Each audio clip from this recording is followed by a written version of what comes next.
Film ini dibuka dengan scene yang memperlihatkan sebuah bangunan rumah kaca besar yang dikelilingi oleh hutan di semua sisinya. Terlihat seorang pria tertembak di kepala karena mencoba menyelinap masuk ke pekarangan rumah kaca ini.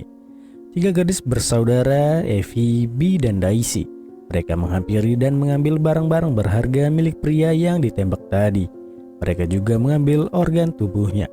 Sebelum mengubur mayat pria itu, tiga gadis itu memakai masker supaya tidak menghirup udara beracun. Dan ini adalah Gabe, saudara laki-laki yang sedang menunggu di dalam.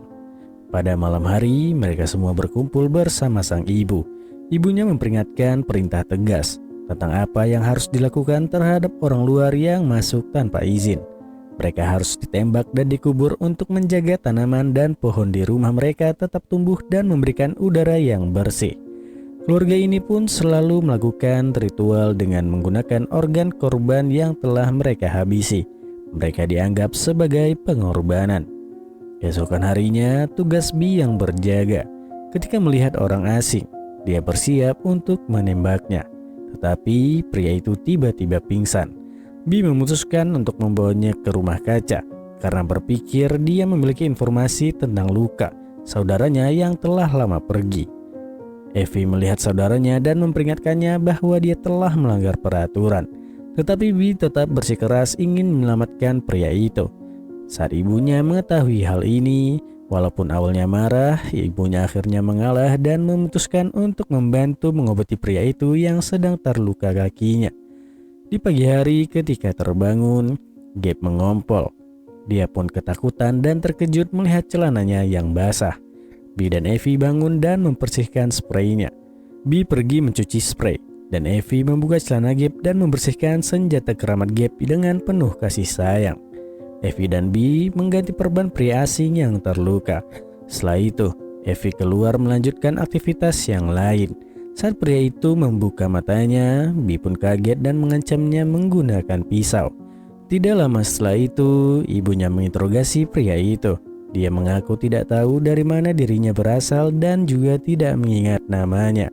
Ibunya memutuskan dirinya tetap tinggal dan diberikan tugas seperti yang lainnya.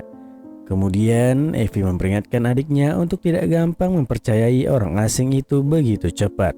Tetapi Bee mengatakan dia merasa sudah mengenalnya lebih dari cukup. Daisy berbicara tentang hewan favorit dengan pria asing. Pria itu pun menawarkan akan membuatkan kuda untuknya, tetapi dia butuh sebuah pisau. Daisy segera pergi ke taman dan mencuri pisau dari keranjang saudara perempuannya. Saat pria ini selesai mengukir kuda, Gabe melihat dan ingin mencoba merangkai kuda kayu yang dibuat pria asing ini. Tetapi Gabe menjadi sangat kesal karena tidak bisa merangkainya. Dia pun mulai marah dan menghancurkan segala sesuatu di sekitarnya. Gabe benar-benar lepas kendali. Pria asing meminta Daisy untuk membuka kunci rantai di pergelangan kakinya. Akhirnya pria asing itu bisa menahan dan menenangkan Gabe. Situasi ini akhirnya membuat sang ibu membiarkan orang asing bebas dari ikatan rantai. Di malam harinya, pria asing ini mendekati Bee yang sedang bercermin. Bee tiba-tiba memanggilnya dengan nama Luka.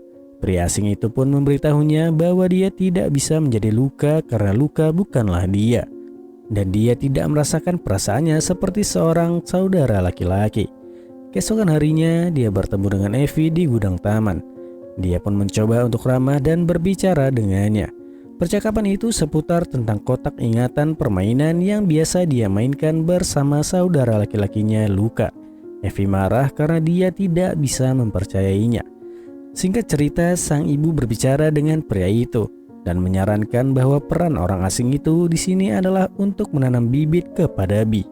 Saat Bee sedang bertugas berjaga, dia ditemani pria asing. Mereka pun melihat seseorang yang datang. Dia bermaksud untuk menembak orang yang menyusup ke wilayahnya itu, tetapi hal tak terduga terjadi. Pria ini mulai mengalihkan perhatian dengan menyentuh gawangnya. Karena gejolak yang sudah tak bisa ditahan dan keinginan yang memuncak, dan pria asing itu akhirnya melakukan pertandingan futsal. Di sisi lain, Evie sedang bekerja di kebun. Orang asing itu mendekat dan bertanya padanya, "Apakah kamu menikmatinya saat melihatnya tadi?" Evie pun marah dan melemparkan alat ke arahnya. Setelah memperingatkan pria asing itu untuk berhenti memanfaatkan Bee, Evie pun pergi meninggalkannya. Pria ini menemukan kotak memori Evie di bawah tanah. Di dalamnya terdapat kalung luka berinisial L. Kemudian keluarga berkumpul untuk ritual sehari-hari mereka. Tetapi Evie menghentikan ibunya dengan mengatakan bahwa ritual itu suci dan orang asing itu tidak seharusnya berada di sini. Lalu pria itu mengeluarkan kalung luka dan mengatakan dia selalu menyimpannya dengan aman. Di sini, pria asing itu memainkan peran seolah dia adalah Luka, saudara mereka yang hilang. Evie mengatakan pria itu adalah pembohong dan penipu. Dengan marah, Evie meninggalkan ritual. Sementara itu, di malam hari, Gabe yang tak bisa tidur kasurnya bergoyang hebat seperti gempa.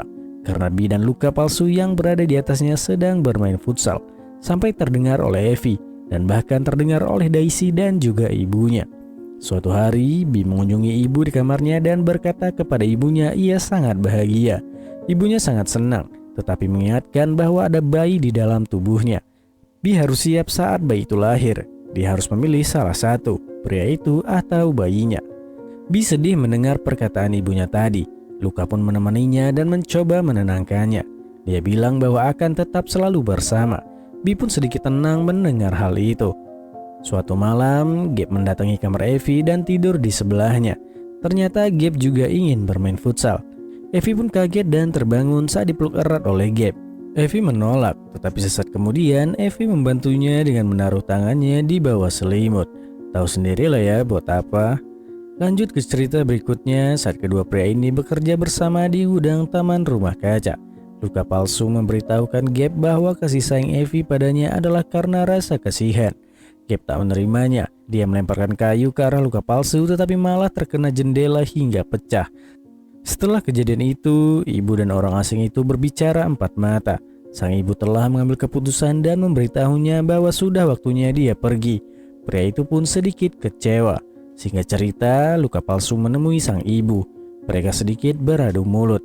Kemudian pria itu memukul kepala, menghabisinya dan meletakkan mayatnya di sebelah Gabe yang sedang tertidur. Gadis-gadis pun mendengar keributan dan melihat Gabe yang sedang menyerang luka palsu. Mereka juga melihat ibunya yang sudah jadi mayat. Hal ini terlihat seolah-olah Gabe yang menghabisinya. Ketiga gadis itu menangisi kematian ibunya. Suatu malam, Bee menemukan kotak rahasia Evie. Di sana dia melihat bungkusan bernama Luka, sesuatu yang mengingatkan masa lalunya. Bee teringat kalau Luka tidak hilang, tetapi dialah orang yang menghabisi Luka. Dan sejak saat itu, Bee menjadi lupa ingatan. Bee kemudian menemui Evie dan memarahinya karena telah menyembunyikan kenyataan ini darinya selama ini. Luka palsu yang melihat mereka berdua mencoba menenangkan Bee yang sedang tidak stabil. Bee akhirnya pergi keluar meninggalkan mereka berdua. Singkat cerita, pria asing atau luka palsu ini menemui Evie dan berbicara dengannya.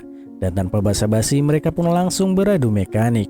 Pria itu mengangkat dan menyandarkan Evie di tembok dan mengobok-obok gawang Evie. Kemudian keesokan harinya saat keadaan sudah tenang, mereka pun melakukan ritual seperti biasanya. Saat ini Evie yang memimpin di rumah kaca ini. Hari-hari pun berlalu, mereka pun beraktivitas seperti biasa. Ada Bee yang sedang menikmati kehamilannya. Ada Gabe yang sedang melamun dan ada Bee dan Evie yang sedang mengobrol. Lalu luka palsu melanjutkan tugasnya sebagai penjaga. Sesaat kemudian ada penyusup datang. Sebelum menembak, dia melihat Gabe.